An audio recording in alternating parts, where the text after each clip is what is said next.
Hello and good day. Presenting Motivational and Inspirational Quotes by my favorite pastor in the world, Joel Osteen. Here are now 10 more quotes 210 through 220. Let's get started with number 211. In the tough times, don't be surprised if you feel that spirit of heaviness trying to overtake you. Don't be surprised if you hear those thoughts telling you, it will never work. You'll never get well. It's over. It's done. Don't believe those lies. You don't have to be guided by your emotions. They're not in charge. Instead of letting your negative emotions talk to you, talk to yourself. When you wake up in the morning and that negative thought comes to your mind saying, it's a lousy day, don't just agree and say, yeah, it's a lousy day, I feel terrible. Instead, turn it around and talk to yourself. Make a declaration of faith out loud. This will be a great day. I will get well. God will restore health to me. 2:12. Every time you resist temptation, you are winning for your children. 2:13. God's way is better than your way. His plan is bigger than your plan. His dream for your life is more rewarding, more fulfilling, better than you've ever dreamed of. Now stay open and let God do it His way. 2:14. The people who are trying to make you look bad, and He can use them to promote you. In 2:15.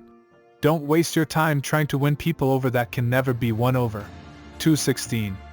The bitterness, the sin you retain, can produce the same results that hurt you. If you were raised in an abusive environment, if you come from a family filled with anger and dysfunction, instead of becoming bitter and angry, why don't you be the one to put an end to the negative cycle? You can be the one to make a difference. Are you holding on to anger and unforgiveness and passing poison down to the next generation? Or are you willing to let it go so your family can rise to a new level? I realize it can be very hard to forgive, especially when someone has hurt you, but God will never ask you to do something without giving you the ability to do it. Forgiveness is a process. It doesn't happen overnight. You don't snap your fingers and make a hurt go away. That's not realistic. But if you'll continue to have the desire to forgive and ask God to help you, then little by little those negative feelings will fade. One day they won't affect you at all. 2:17. The Lord's Prayer is found in Matthew 6. In verse 12 Jesus says, forgive us our debts, as we forgive our debtors. And KJV. When God talks about debts, He's not just talking about monetary debts. He's talking about the times when people hurt you, the times when people do you wrong. God refers to that as a debt because when you are mistreated, you may feel you are owed something. Human nature says, I was wrong. Now I want justice. You mistreated me. Now you've got to pay me back. But the mistake many people make is in trying to collect a debt that only God can pay. The father can't give his daughter's innocence back to her. Your parents can't pay you back for not having a loving childhood. Your spouse can't pay you back for the pain he caused by being unfaithful. Only God can truly pay you back. If you want to be restored and whole, get on God's payroll. He knows how to make things right. He knows how to bring justice. He'll give you what you deserve. Leave it up to Him. Quit expecting people to make it up to you. They can't give you what they don't have. 2:18. You need to be around people who know more than you and have more talent than you. Don't be intimidated by them, be inspired. 2:19. A greater way. Take a few minutes every day to dream big dreams. Close your eyes and envision your dreams coming to pass. Envision yourself out of debt. Envision yourself breaking that addiction. Envision your marriage being more fulfilled.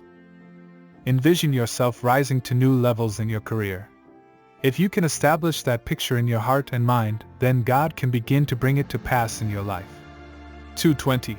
The enemy can use against you anything you feel you have to be happy.